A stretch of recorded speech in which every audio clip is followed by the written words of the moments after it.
सदन में जो भी यहाँ बैठा है उनके मन में ये बात तो जरूर होगी कि बच्चों के भविष्य के बारे में, कि उनका भविष्य अच्छा होना चाहिए, उज्जवल होना चाहिए सभी को। मैं नहीं सोचता कि कोई भी ऐसा सदन में जो बैठा हो ऐसा नहीं सोचता होगा, लेकिन जो चर्चा हो रही है वो उस दृष्टिकोण से नहीं हो रही है कि किसी तरीके से शिक्षा में सुधार लाया जाए। और हो क्या रहा है कि अगर आप बच्चों की बात नहीं सुनोगे और तवज्जो नहीं दोगे तो निश्चित रूप से आप गलत रास्ते पे चल पड़ोगे। जो बच्चे यहाँ जंतर मंतर में थे, वो जो नीट पेपर लीक है वो तो एक इग्नाइटिंग फैक्टर था, वो कारण नहीं था। और मैं क्यों इस बात को कह रहा हूं, क्योंकि मैंने बच्चों से बात की। मैं उनका नाम नहीं लेना चाहता तो वो टारगेट हो जाएंगे। एक ने कहा we have been left behind, मुझे पीछे छोड़ दिया। Modi ji take action to secure the next generation future, वो पेपर लीक की बात नहीं कर रहे थे। एक ने कहा मैं नौकरी ढूंढता हूं तो 10,000 से मैं ग्रेजुएट हूं, मुझे 10,000 से ज्यादा मिलता नहीं, मैं करूं क्या। एक और ने कहा this is the first step, it's not just about education, it is about the job market. मैं बच्चों की बात कर रहा हूं जो संतर मंतर में थे। पेपर लीक तो एक इग्नाइटिंग फैक्टर था ना। फिर एक ने कहा resignation is not an end, it's the beginning. We haven't even scratched the surface. The resignation, we haven't even cracked the surface. His resignation is not an end, but only the beginning. The movement started by Gen Z must continue until every deserving student in this country gets an equal opportunity based purely on merit. ये ख्याल लाते बच्चों के। एक ने कहा the protest is no longer about one exam or a paper leak. It is about rebuilding trust in education and the recruitment system. तो बच्चों का ख्याल ये नहीं था कि पेपर लीक हुआ या नहीं हुआ, वो तो होगा। ये जो विधायक लाए हो ना, इसकी असम्पशन ही है कि पेपर लीक होगा। यस। तो नेचुरली तो ये इशू नहीं है देश के बच्चों के सामने। देश के बच्चों के सामने उनका भविष्य का इशू है, उसके बारे में आप सोचती है। उसके बारे तो आप विधेयक को लाए नहीं। इस देश में सिचुएशन क्या है कि 1 लाख से ज्यादा तो सिंगल टीचर स्कूल है। कैसे भविष्य बनेगा उनका? 2 मिनट बोल देंगे सर, 1 मिनट और कंप्लीट करें। बोल ले, मैं देखिए मैं कोई इधर उधर की बात नहीं, समय देखिए। देखो और IITs, IIMs, आईसर्स में 28%, 5-6% वैकेंसीज हैं। क्या होगा उच्च शिक्षा का? 26% वैकेंसीज एसोसिएट प्रोफेसर में है, 56%, 18% असिस्टेंट प्रोफेसर में है। कैसे आप उच्च शिक्षा को सुधार कैसे लाओगे? इस पर प्रभाव तो बच्चों पे पड़ता है ना। फिर 5,400 वैकेंसीज हैं यूनिवर्सिटीज में, which is more than 15%। 81% of India's children who are enrolled, 81% in higher education, they can't get a job. 40% of faculty positions in these universities remain Please conclude now. Please मतलब conclude. कि आपके अध्यापक है नहीं, भविष्य बच्चों का है नहीं, और आप विधायक ला रहे हो पेपर लीक की, और बच्चे कह रहे हैं पेपर लीक से कुछ नहीं होने वाला, सारे ढांचे को सुधारो। यही बात मैं कहना चाहता था, आपने मुझे अनुमति दी। बहुत बहुत thank you.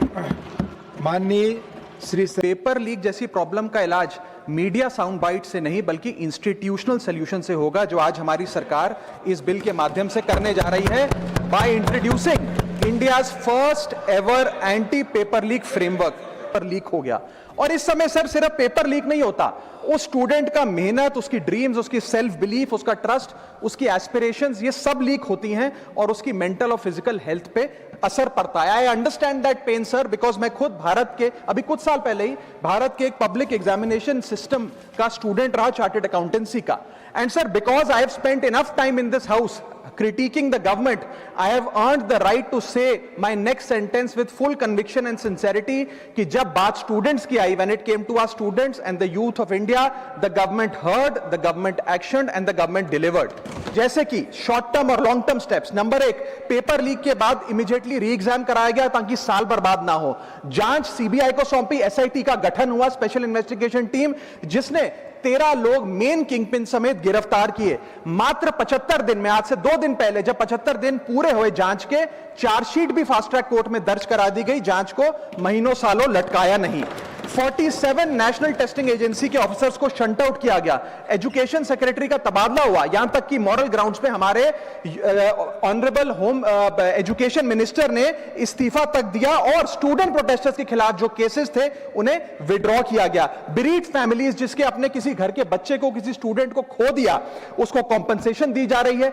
Exam security protocols को स्ट्रेंथन किया जा रहा है और अगली बार से यह नीट का पेपर ओएमआर शीट से नहीं बल्कि फुल्ली कंप्यूटर बेस्ड टेस्टिंग से कराया जाएगा ताकि remotest chance of paper leak भी एलिमिनेट कर दिया जाए। इसी के साथ साथ सरकार ने एक हाई पावर टास्क फोर्स का गठन किया है जो फर्दर रिफॉर्म्स अंडरटेक करेगी कि भारत के पब्लिक एग्जामिनेशन सिस्टम की इंटेग्रिटी को कैसे प्रिजर्व और प्रोटेक्ट किया जाए, और इसमें इंडिया के मोस्ट अक्लेम्ड एक्सपर्ट्स जैसे कि नंदन नीलकनी साहब को समिति में डाला गया है। इसी के साथ साथ डेटरेंस क्रिएट करने के लिए, अपराधी के मन में खौफ पैदा करने के लिए एक ऐसा कानून लेकर आज सरकार सदन में आई है जिसके पास होने के बाद कोई अपराधी सपने में भी यदि पेपर लीक करने का सोचेगा तो उसकी रूह कांप जाएगी।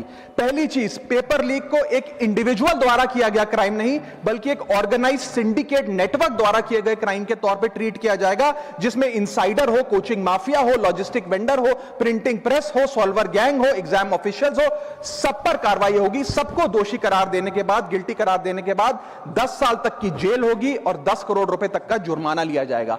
सारे ऑफेंसेस को cognizable, non bailable, non compoundable बनाया गया। एक स्पेशल टास्क फोर्स का गठन किया गया कि अब कभी भी यदि पेपर लीक की संभावना भी उत्पन्न होती है तो यह स्पेशल टास्क फोर्स जांच करेगी और यह इन्वेस्टिगेशन सालों साल नहीं लटकाई जाएगी। 2 महीने के अंदर अंदर से इस इन्वेस्टिगेशन को कंप्लीट करना होगा। और इसी के साथ साथ फास्ट ट्रैक कोर्ट्स का गठन किया जो यह इंश्योर करेंगे कि इसमें स्पीडी ट्रायल हो, डे टू डे ट्रायल हो, स्पेशल पब्लिक प्रोसिक्यूटर होगा, 3 महीने में पनिशमेंट सुनाई जाएगी। सर मैं बता दूं, हमारे देश में fast track courts heinous crimes के लिए बने हैं, जैसे कि क्राइम्स अगेंस्ट वुमेन, रेप और पॉस्को जैसे अपराध के लिए। आज हमने पेपर लीक को उस हिनियस क्राइम्स की कैटेगरी में ला खड़ा किया है सर। इसी के साथ साथ सर, इंस्टीट्यूशनल और systematic reforms will demonstrate zero tolerance towards paper leak, और इससे भारत की इंडियन पब्लिक एग्जामिनेशन सिस्टम की इंटेग्रिटी को हम प्रिजर्व और प्रोटेक्ट कर पाएंगे। ये सब इसलिए हुआ because sir there is nothing more important than the students and their future.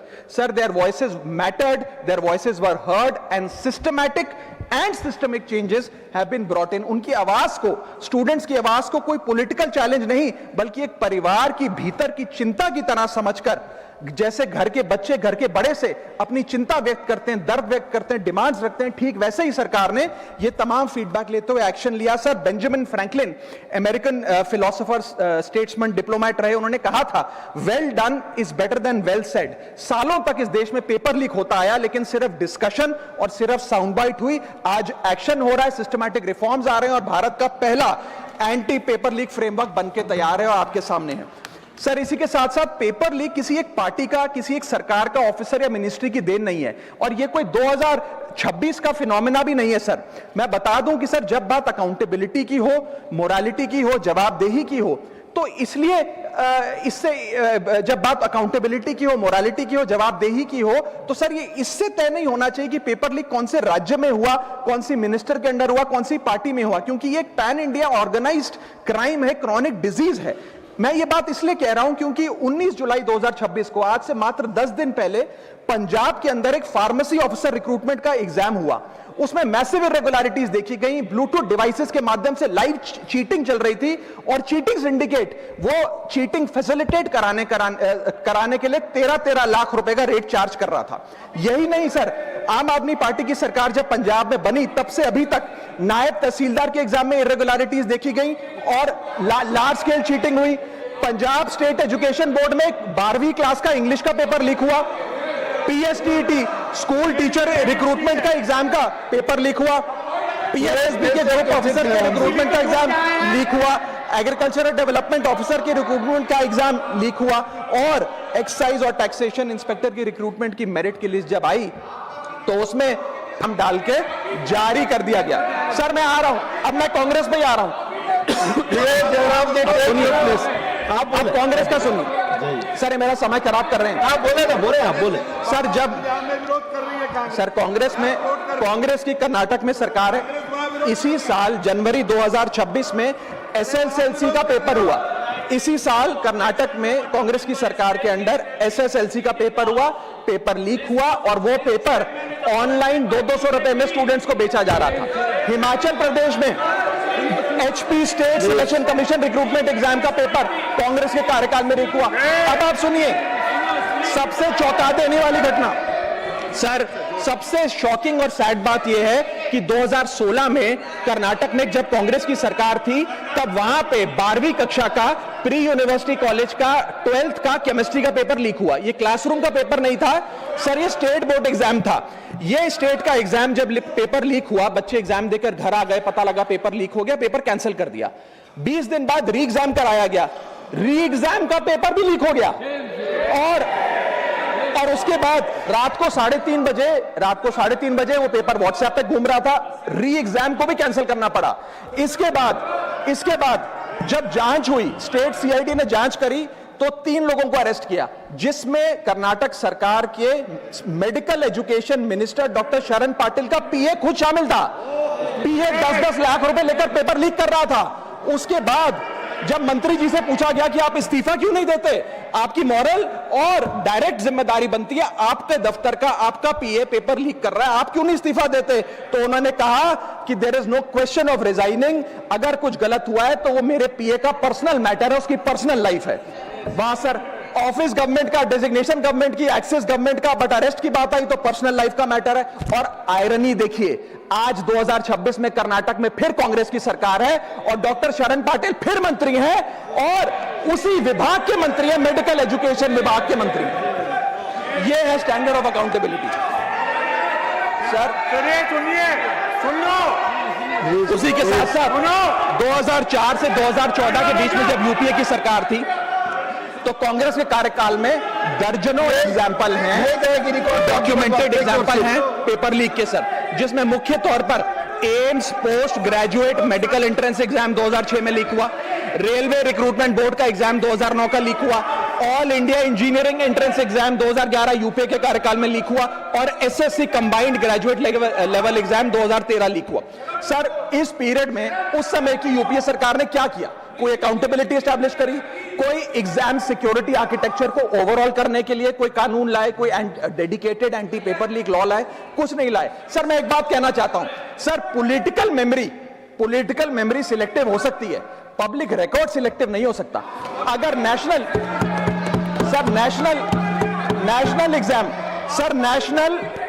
Exam का पेपर लीक अगर नेशनल क्राइसिस है, जो कि है, तो सर ऑपोजिशन रूल्ड स्टेट का पेपर लीक एक लोकल इंसिडेंट कैसे हो सकता है?